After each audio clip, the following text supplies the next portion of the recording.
इसे हिंदी में क्या बोलते हैं बेटा? लीनियर इक्वेशन को हिंदी में बोलते हैं रैखिक, क्या बताइए? रैखिक समीकरण। रैखिक समीकरण, one that is one means एक, और वेरिएबल दैट इज चर। समीकरण, समीकरण अगर आप देखोगे तो दो शब्द से मिल करके बना बेटा समीकरण। दो शब्द से मिल करके बना है। कौन कौन सा? समान प्लस करना, ठीक, समान करना। Equation, we have to equate, equate करना है हमें। इक्वेशन जो है इक्वेट वर्ड से आया है, समान वर्ड से आया, इक्वल वर्ड से आया है। इक्वेट करना, किसे भी इक्वेट करना है। ऐसा कोई भी चीज, कोई भी डेटा जो एलएचएस की तरफ हो वो इक्वल होगा किसके? The data which are in RHS. Very good. LHS and RHS हमें इक्वल करना है, या इक्वल इसमें होता ही है, ठीक है। अब जैसे कोई इक्वेशन है, आप लिखेंगे 4x + 3 इज इक्वल टू 5। इसका मतलब ये 4x + 3, 4x + 3 जो है ये क्या है? LH, ये RHS, मतलब ये RHS में LHS, this is LHS and this is RHS। तो ये हमेशा 4x + 3 बराबर ही होगा, इक्वल ही होगा। कब इक्वल होगा? जब x का कुछ न कुछ वैल्यू लिया जाए, ऐसा वैल्यू है जो 5 के इक्वल हो, ओके? 5 के इक्वल हो, वो वैल्यू क्या ले? अब इसे सॉल्व करेंगे तब। अब यहाँ पर ये जो x है, ये x को बोलते हैं वेरिएबल। यही x क्या है?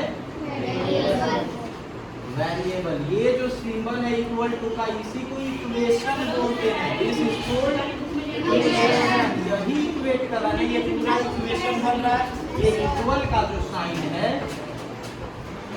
ये पूरा इक्वेट कर रहा है, ये इक्वल का साइन ही है जो हमें ये बता रहा है कि 4x + 3 ये डेटा जो है इज इक्वल टू 5x + 3। कोई दिक्कत? बाकी आप लॉज जानते होंगे, जूनियर क्लास में पहले पढ़ रखा है आपने कि एलएचएस से जब आरएचएस के तरफ प्लस का सिंबल जाता है, प्लस वाले जाते हैं तो साइन चेंज होता है। That is that become plus become minus and minus becomes plus, okay.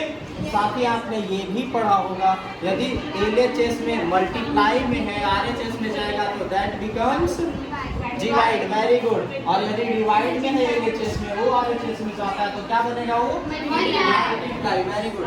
अब इस इक्वेशन को मैं सॉल्व कराना चाहता हूँ, सॉल्व करना चाहता हूँ। देखो कि ये 4x मैं यहाँ लिख रहा हूँ, 4x + 3 इज इक्वल टू 5। ये इक्वेशन है।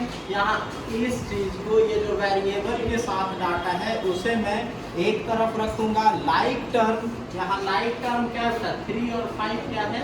लाइक टर्म है। इसे एक तरफ ले जाएंगे, ओके। जब इसे दूसरे तरफ ले जाएंगे दैट इज यहाँ होगा 4x = 5। यहाँ 3 प्लस में है, 3 क्या है?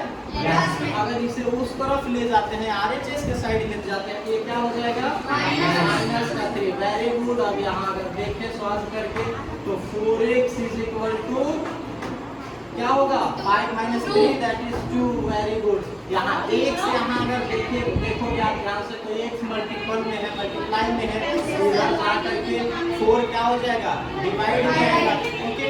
यहाँ x = लिखेंगे 2/4 दैट इज, जब इसे आप कट करोगे तो आएगा 2 दैट इज x = 1/2, ओके। अब यही x का वैल्यू, x का ये वैल्यू आ गया ना। अब x का वैल्यू जब इस इक्वेशन में रखा जाए, इस इक्वेशन में रखेंगे तो हमेशा 5 ही आएगा RHS, मींस LHS और RHS इक्वल। आप सॉल्व करके देख लीजिए। देखो 4x + 3 इज इक्वल टू 5 है। जब x का वैल्यू हमें क्या रखना है बच्चे? we have to put x is equal to 1/2। यहाँ 4 × 1/2 + 3 is equal to 5। 2 × 1 that is 2 + 3 is equal to 5। देखोगे 2 + 3 5 is equal to LHS is equal to RHS, दोनों आपस में बराबर हो गए ना, तो ये वेरीफाई भी हो गया, वेरिफिकेशन भी आ गया, है ना। आप लोगों को वेरीफाई करके आंसर प्रूफ करना होगा कि हाँ जो आपने वैल्यू लाया है वेरिएबल का वो सही है